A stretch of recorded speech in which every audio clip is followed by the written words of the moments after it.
ორშაბათი და ორშაბათობით ტრადიციულად ვიკრიბებით ხოლმე რადიო იმედის ეთერში და ვსაუბრობთ ხოლმე ბიზნესის შესახებ. როგორც მოგეხსენება, ჩვენ არა მარტო გვისმენთ, არამედ გვიყურებთ კიდე ჩვენი სოციალური მედიის პლატფორმებზე, ისე როგორც მაგთის IP ტელევიზიის 53 არხზე. დავერწმუნებით ალბათ, რომ ყველა ბიზნესისთვის პროცესი არის ყველაზე მნიშვნელოვანი, იმიტომ რომ თუ როგორ განვაგრძელებ ჩემ პროცესს, თუ როგორ მართავ ჩემ პროცესს, თუ როგორ მენეჯმენტს გავაკეთებ ჩემ პროცესებს, ამაზე ჩემი შემოსავალი, ჩემი ბიზნესის განვითარება, ჩემი ბიზნესის წარმატება აუცილებლად იქნება დამოკიდებული. ეს თემა დიდი ხნის განმავლობაში მინდოდა რომ გამეკეთებია იმისეთ, რომ არ არსებობს ბიზნესი პროცესების გარეშე და დიდი სიხარულით მინდა წარმოგიდგინოთ, რომ დღეს სტუდიაში სტუმრად გვყავს ნინო მესხი. ნინო მესხი ძალიან ბევრი იცნობს, იმიტომ რომ ის გახლავთ ექსპერტი პროცესებთან მიმართებაში. ნინო გახლავთ ორგანიზაციული ტრანსფორმაციისა და პროცესული აზროვნების მრჩეველი. კეთილი იყოს თქვენი მომბრძანება ნინო ჩვენ სტუდიაში. დიდი მადლობა რომ გამოძებნეთ დრო და დღეს გვესტუმრეთ გადაცემაში. დიდი მადლობა თორნიკე, ასევე მივესალმებით თქვენს მსმენელს და მადლობა მოწვევისთვის და წარდგენისთვის. ნინო, პირველ რიგში ძალიან ბევრი პატარა ბიზნესი გვისმენს ხოლმე, ან საშუალო ბიზნესი გვისმენს ხოლმე. ისინი, ვინცაც არ აქვს ძალიან დიდი შესაძლებლობა რომ ყავდეს ორგანიზაციული ტრანსფორმაციისა და პროცესული აზროვნების მრჩეველი ზოგადად. რას აკეთებს ორგანიზაციული ტრანსფორმაციისა და პროცესული აზროვნების მრჩეველი და რა არის მიმართულება, რომელიც ასეთი ფორმულირებით ხდება ბოლო პერიოდში განსაკუთრებით? ხო, მარტივად რომ ახსნა ჩვენი მსმენელისთვის,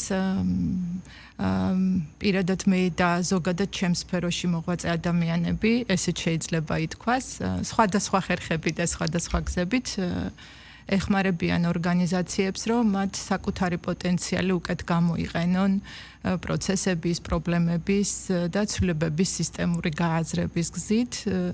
უფრო მარტივად რომ ვთქვათ, როდესაც კომპანიას სურს რომ მაგალითად დანერგოს ახალი პროდუქტი, დანერგოს ახალი სისტემა, გააკეთოს ავტომატიზაცია, ამ დროს ჩემი ამოცანაა რომ დავანახო რეალურად როგორ მუშაობს მისი ბიზნესი და ეს არ ნიშნავს არც ერთ შემთხვევაში მის მაგივრად გარკვეული გადაწყვეტილებების მიღებას.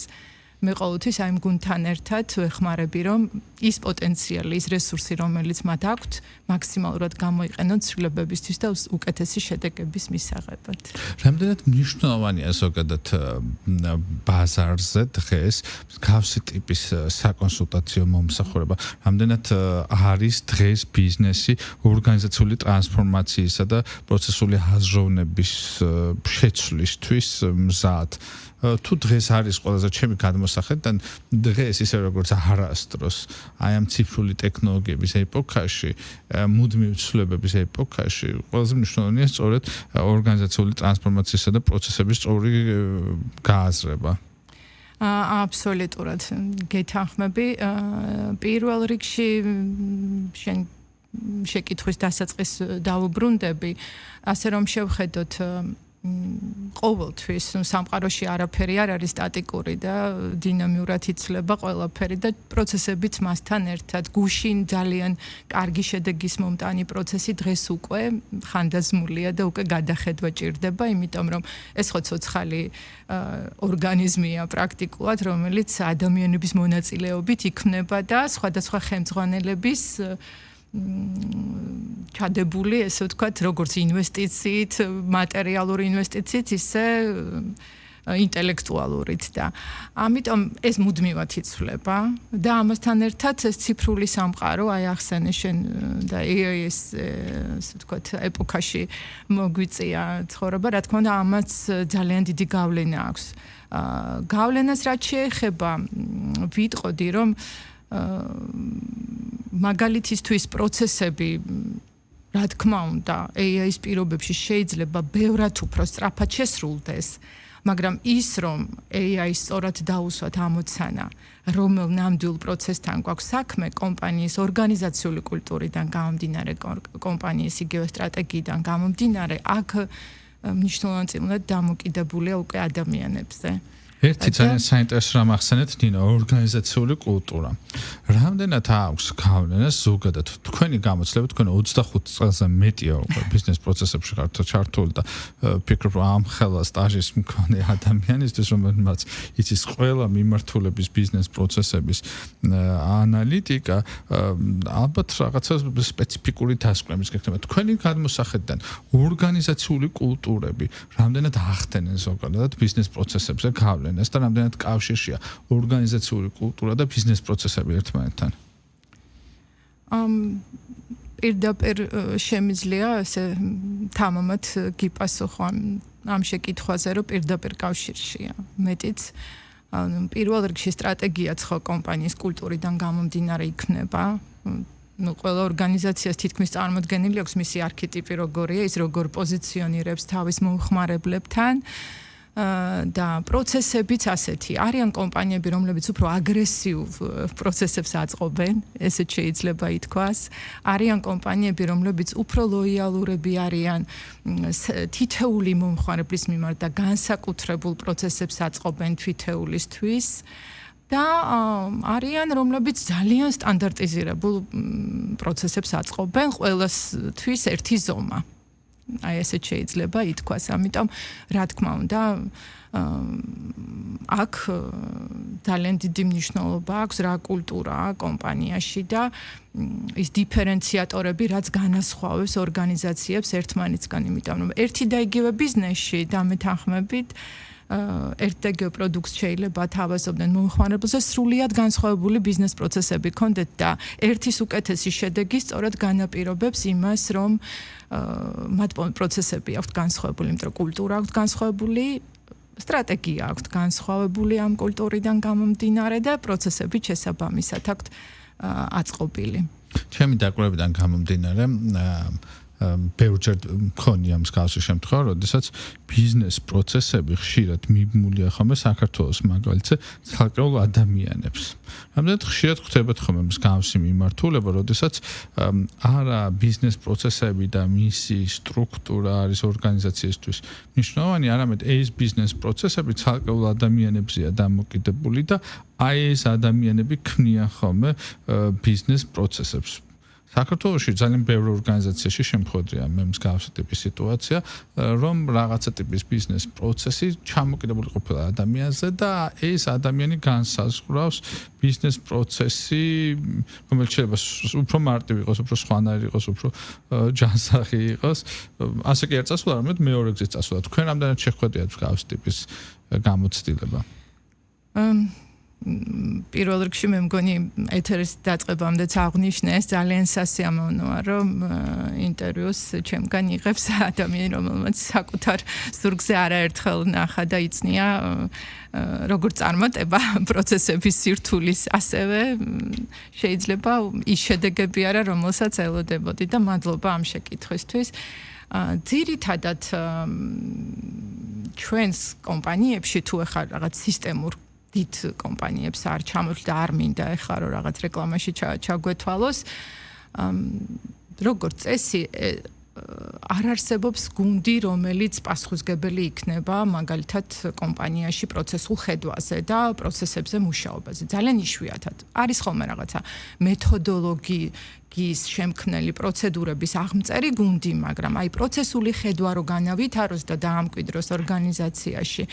ასეთი ან მენეჯერებს აქვთ როგორც წესი და მათ აღმასრულებლებს დრო არ ყოფნით ყოველთვის რომ იმ სიხშირით ყველა პროცესი გაიარონ და ესე ვთქვათ ისე იმუშაონ ყველა პროცესთან გადანდობილია სხვებზე და როგორც წესი ესე როგორც აღნიშნე ფუნქციონალური ხედვებია დამკვიდრებული ჩვენს პრაქტიკაში და რას ნიშნავს ეს, რომ რაღაც ყველა ფუნქცია ორგანიზაციულ სტრუქტურას რო შევხედოთ, პასუხისმგებელია რაღაც ძალიან ეფექტური პროცესი კონდეს.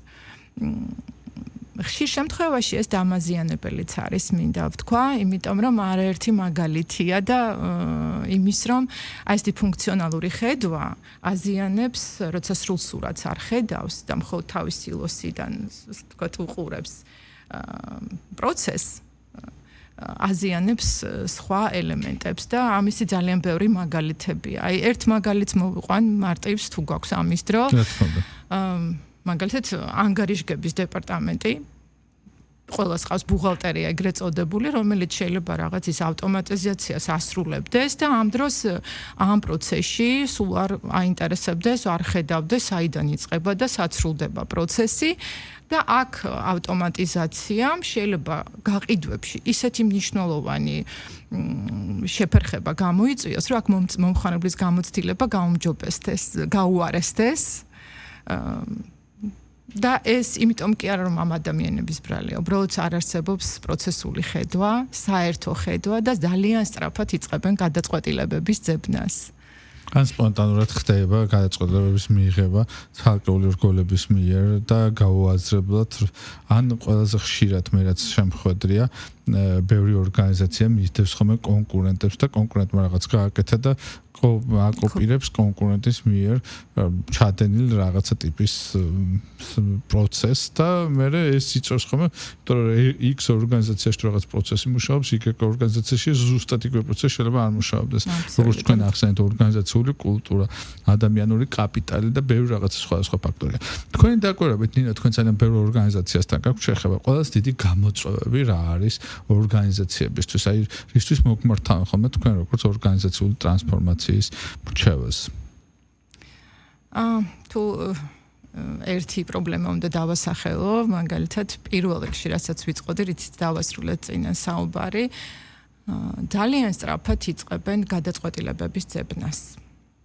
ძალიან სწრაფად ეშვებიან, რომ იკითხოთ ორგანიზაციაში რაშია პრობლემა. პირველი გეტყვიან, რომ გჭირდება სისტემა ახალი, გჭირდება ადამიანები ვერ მუშაობენ, ეს პასუხსაც ერთი თითქმის შემიძლია ვთქვა, ადამიანები ვერ მუშაობენ, ახალი სისტემა გჭირდება, ან პროცედურების აღწერა გჭირდება. ეს იშვიათად უფრო ყველაზე ძალიან ესეზარებათ ხოლმე ეს უკანასკნელი.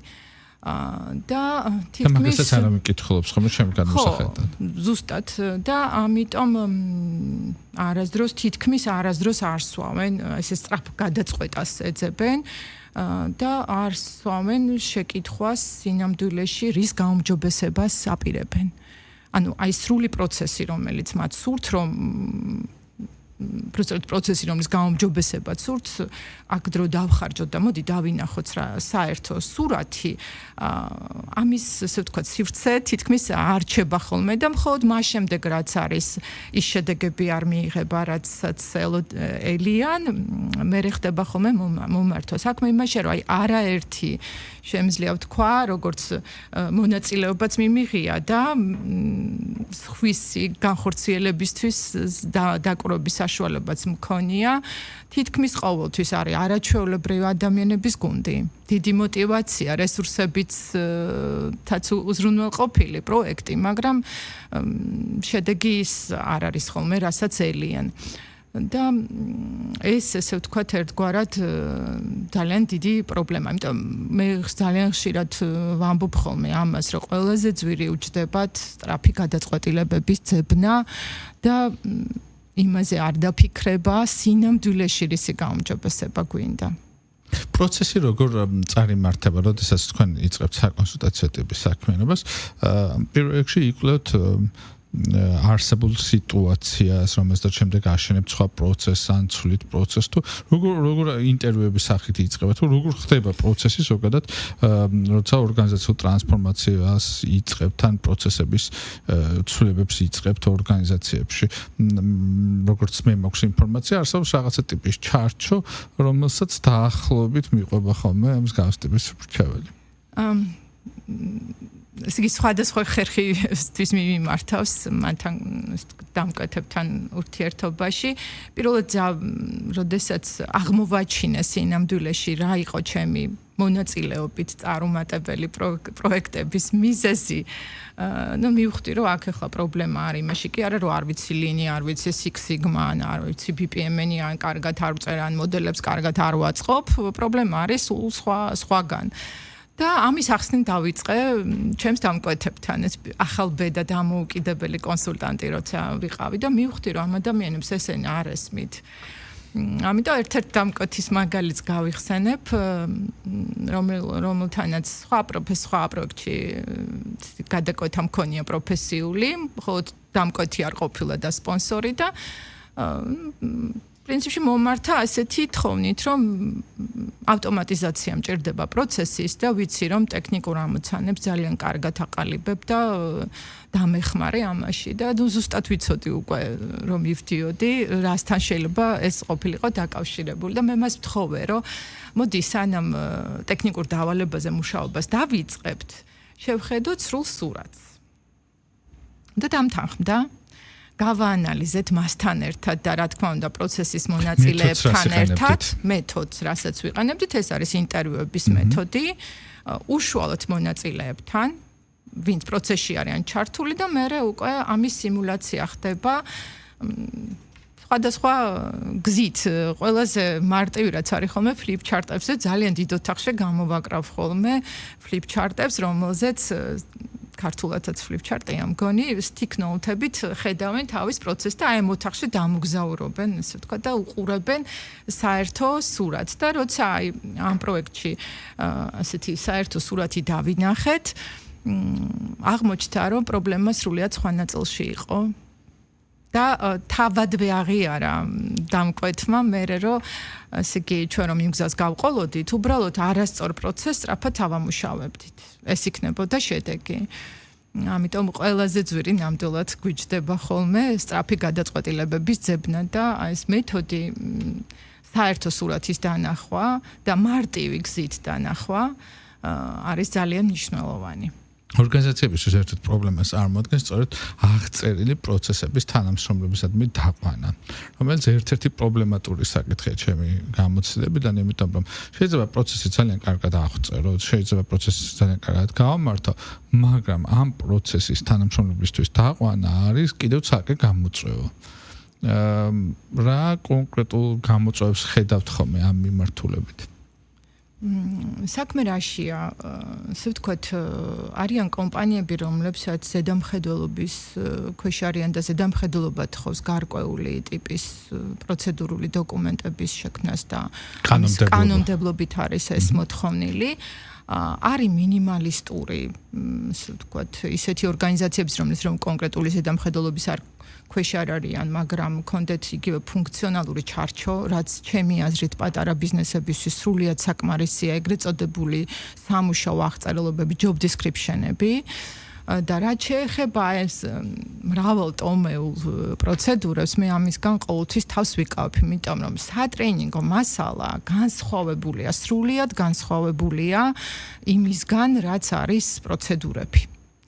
როცა წერას იწყებს, ჩემი რეკომენდაცია იქნება თუ ახლა ჩვენ მსმენელი გვისმენს და ბიზნესის წარმომადგენლები არ შეშინდეთ, როდესაც პროცესებზეა საუბარი, ეს არასდროს არ ნიშნავს რთულად გაწერილ ტექსტებს და ბევრ ტექსტს არ ნიშნავს, ეს ნამდვილად ეს არ გახლავთ, პირიქით უნდა შეიქმნას სატრენინგო მასალა, ადაპტირებული რედაქციები, თუ ეს არის ანალიზისთვის, სულ სხვა ტექნოლოგიით ხდება უკვე პროცესების აღწერა სპეციალური მოდელებით, BPMN-ის ვიზიოში, სხვა პროფესიული კიდევ ინსტრუმენტებია, ეგრეთ წოდებული flow chart-ებით და თუ ეს არის საკანონმდებლო წესის ფორმატი აქვს, უფრო კონოტაცია არის ისეთი, რომ რა უნდა გაკეთდეს და რა არის დაშვებული და რა არის აკრძალული, ასე ვთქვათ, წესის ფორმატი აქვს და საუბედუროდ ძალიან ხშირად კომპანიები ამ სამივეს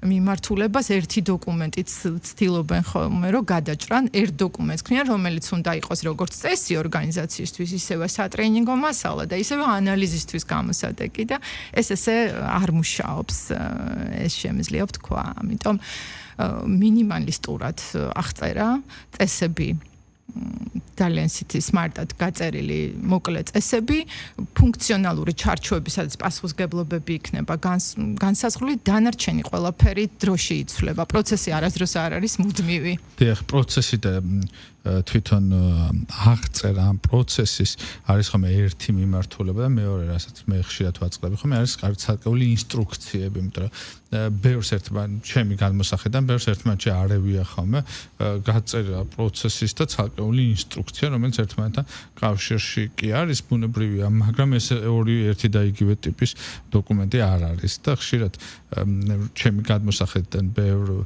ორგანიზაციის მართლთა მქონია ხოლმე დისკუსია იმის შესახებ პროცესის გაწერა ჭირდება თუ ინსტრუქციის გაწერა როგორ შეასრულოს ამასაც ხშირად შეხვედრი ვარ ხოლმე ზოგადად თქვენ რა გამოსცემა გაქვთ ამ მიმართულებით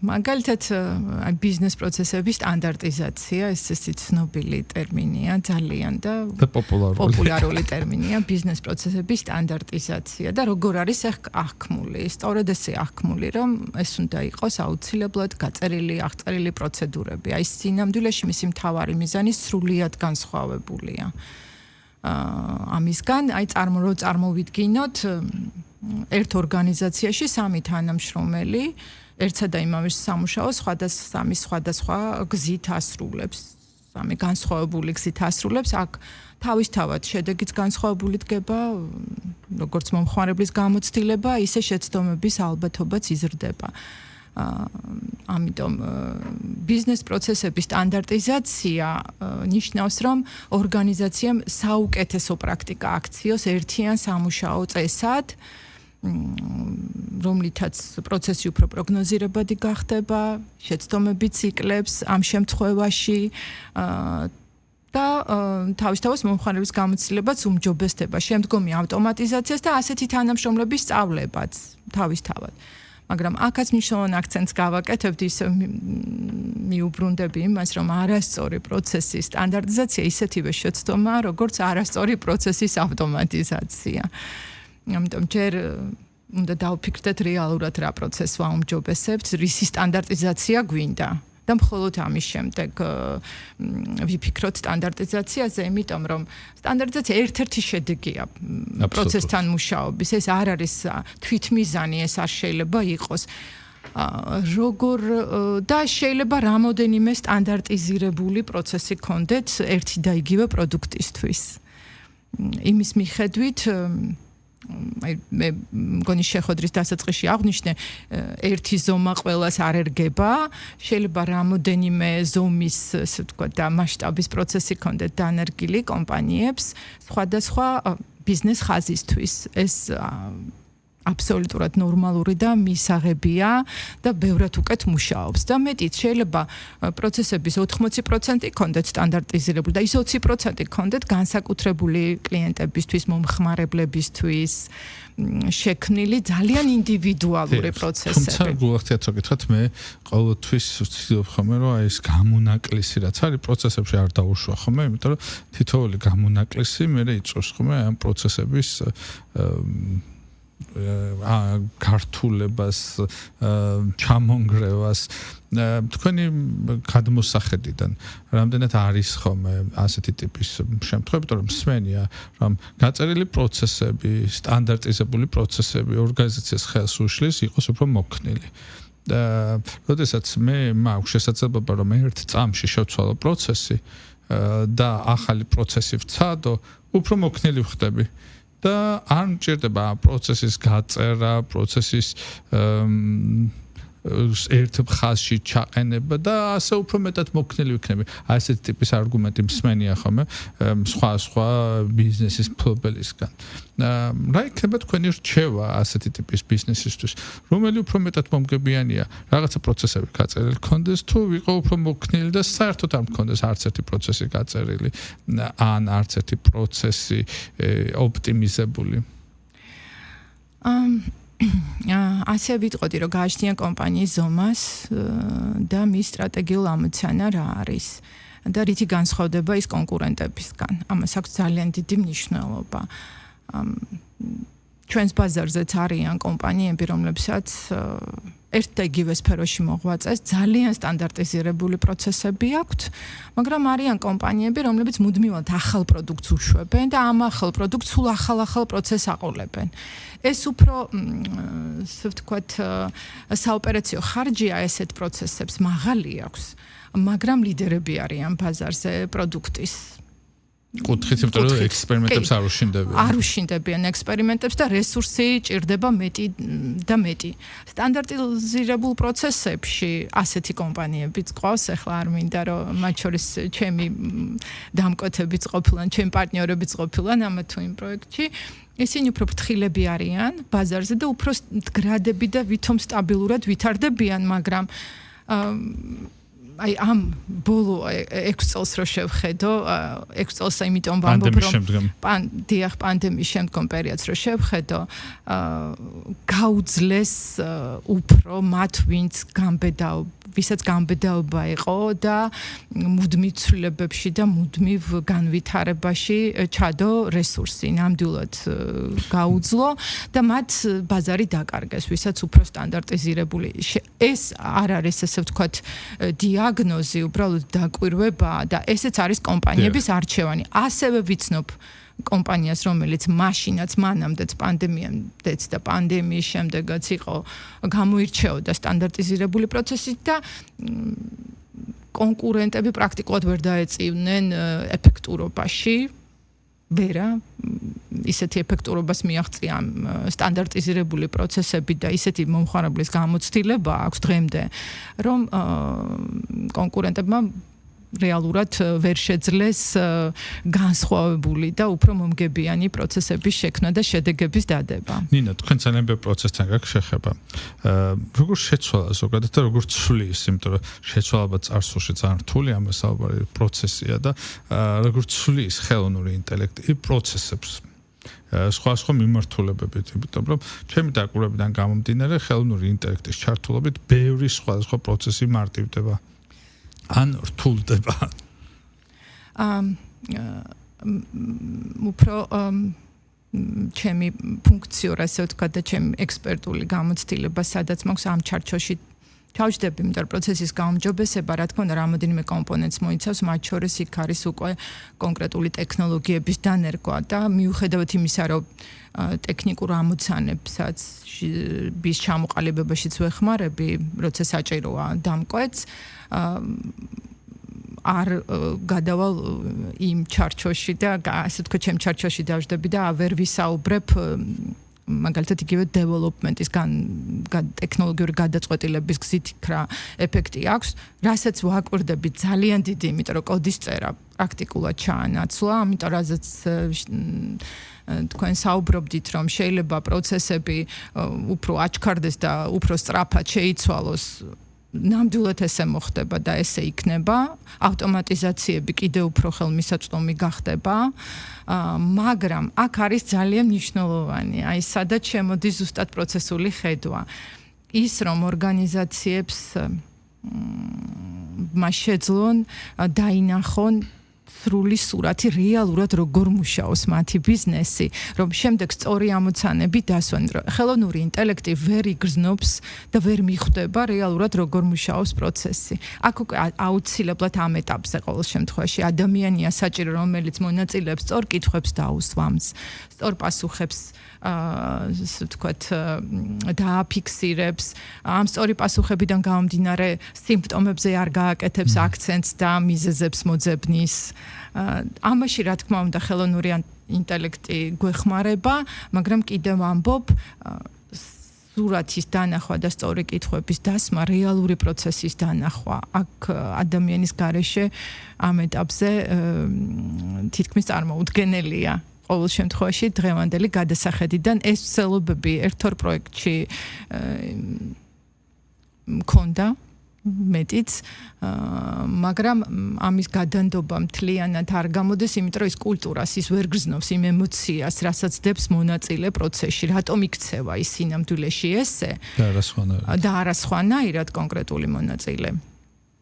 ამას რა თქმა უნდა ნინა, სად შეიძლება ადამიანმა ისწავლოს მსგავსი ტიპის პროფესია, რამე კურსს ხوار თავაზობთ დაინტერესებულ პირებს, იმიტომ რომ ფიქრობ, რომ ორგანიზაციული ტრანსფორმაცია და პროცესული აზროვნება ასეთი მარტივი სასწაულიც არ არის და როგორ შეიძლება ვისწავლოთ ეს? წელს პირველად მქონდა ესე ვთქვათ დებიუტი ამ მიმართულებით და ჩემი მრავალწლიანი პრაქტიკიდან შევქმენი კურსი. ეს წლების განმავლობაში ვაკორდებოდი სხვადასხვა ორგანიზაციაში როგორ მუშაობდა ბიზნეს პროცესების პროექტები, როგორ მუშაობდნენ და ერთი და იგივე პრობლემა იყო, როგორც აღნიშნა, ის სწრაფი გადაწყვეტილებები და როცა ის შედეგი არ იყო და ჩემი მონაწილეობითაც ვიგემე, ესე ვთქვათ, ის არასასურველი შედეგები, ცუდად გაუმჯობესებული პროექტები, აი აქ უკვე დავფიქრდი, რატომ ხდება ესე და მივხვდი, რომ სწრაფად ვარდებით გადაწყვეტებში. და აქ გამიჩნდა ამ კურსის შექმნის იდეა. ეს არ არის არც BPMN-ის, არც Lean-ის, არც Sigma-ში და ეხა არ ჩამოვთვლი იმ სხვა კიდევ მეთოდოლოგიებს, რომლებიც არსებობს ამ მიმართულებით და რომელიც ბიზნეს სკოლებშიც როგორც საგანი ისწავლება. მაგრამ ჩვენი მთავარი იდეა, ასე ვთქვათ, კურსის ჩემი მთავარი იდეა არის ის, რომ ადამიანებს დავანახო, როგორ აღმოაჩინონ პროცესები, როგორ იპოვონ მაშინამდვილი პრობლემები, როგორ იპოვონ გადაწყვეტები მათ მოსაგვარებლად, როგორ გაარჩიონ ის სიმპტომები მიზეზებისგან და მხოლოდ ამის შემდეგ გადავიდნენ ცვლილებების დიზაინზე. ამიტომ ეს კურსი იდეაში ყველასთვის საინტერესოა, არა მარტო პროცესის გუნდისთვის, არამედ IT სპეციალისტებისთვის, პროექტის მენეჯერებისთვის, მენეჯმენტისთვისაც, რა თქმა უნდა, იმიტომ რომ პროცესის გაუმჯობესება ხო არ შეიძლება იყოს ერთი გუნდის საქმე, ამის ფუფუნება არც ერთ ორგანიზაციას არ აქვს. როგორც წესი, ეს არის მთელი ორგანიზაციის ბიზნეს ამოცანა. და შესაბამისად ერთ გუნდს მარტო პასუხისგებლობა ამაზე რომ გადასცე, აბსოლუტურად არამომგებიანი იქნება. ნამდვილად გეთანხმები. რამდენი ხანია ეს კურსი და რამდენი ხანში შეუძლია ადამიანს რომ დაახლოებითი წარმოდგენა გქონდეს? ეს კურსი ამ ეტაპზე გახლავს 3 დღიანი, 3 დღის განმავლობაში მომხმარებლები ჩემთან ერთად გადიან ამ გზას, ხედავენ საერთო სურათს რეალურ кейსზე. ჩემი პრაქტიკული გამოცდილებიდან რამოდენიმე ბიზნეს кейსით არის შეკრული ერთი დიდი ბიზნეს პროცესი და რეალურად იმას, რასაც კომპანიები 3-6 თვე ანდომებენ, ჩვენ 3 დღეში გავდივართ. რა თქმა უნდა, ტექნოლოგიური ცვლილებების გარეშე და ძალიან საინტერესოა ხოლმე აი ეს ბოლო ფინალი, როცა ისინი აღმოაჩენენ თავად რო ნახულობენ გადაწყვეტილებებს, რომელიც მანამდე ძნელი მოსაძიებელი იყო და მოსაპოვებელი და რეალურ პრაქტიკაშიც ესეა. ხელმძღვანელები ხედავენ, როცა საერთო სურათს ხედავენ, პოულობენ ისეთ გადაწყვეტილებებს, რომლებიც მანამდე აზრათაც არ მოსდიოდა, მაგალითად არც ერთ თანამშრომლს, არც ერთ პროცესის მონაწილეს და ჩემი მიზანიც ეს არის. იდეაში პროცესზე მუშაობა ჩემთვის არ ნიშნავს პროცესების გაუმჯობესებას, ეს უფრო ნიშნავს ადამიანებისთვის ისეთი ხედვის შექმნას, რომელიც მათ მომავალში დაეხმარება უკეთესი გადაწყვეტილებები მიიღო. და რადგან ჩვენ საერთოდ დრო იწურება, აუცილებლად უნდა გკითხოთ მომავლისკენ მიმართული შეკითხვა, როგორ ხედავთ პროცესული აზროვნების განვითარებას მომავალში? ასე ვიტყოდი, რომ ამის საჭიროება პრაქტიკულად ყველა ბიზნესს აქვს შიშები, იმასთან დაკავშირებით, რომ აუცილებლად ვიღაც კონსულტანტი უნდა მოვიდეს, რომელიც ხანგრძლივ პროექტს დაგეგმავს ჩვენთან ერთად და პროცესული ხედვის გარეშე ეს რაც მოიტანს, ციფრული კონკურენციაც მოიტანს იმას, რომ მათ იმის საჭიროება კიდევ უფრო სწორად დაინახონ, როგორ მუშაობს რეალურად მათი ბიზნესი, ამის გარეშე ბაზარზე ლიდერის პოზიციის დაკავება კიდევ უფრო რთული გახდება. მე ძალიან დიდი მადლობა უნდა გითხრათ და ბევრი წარმატება გისურვოთ, ნინო. ჩვენი საერთოდ სწრაფად ამოიწურა.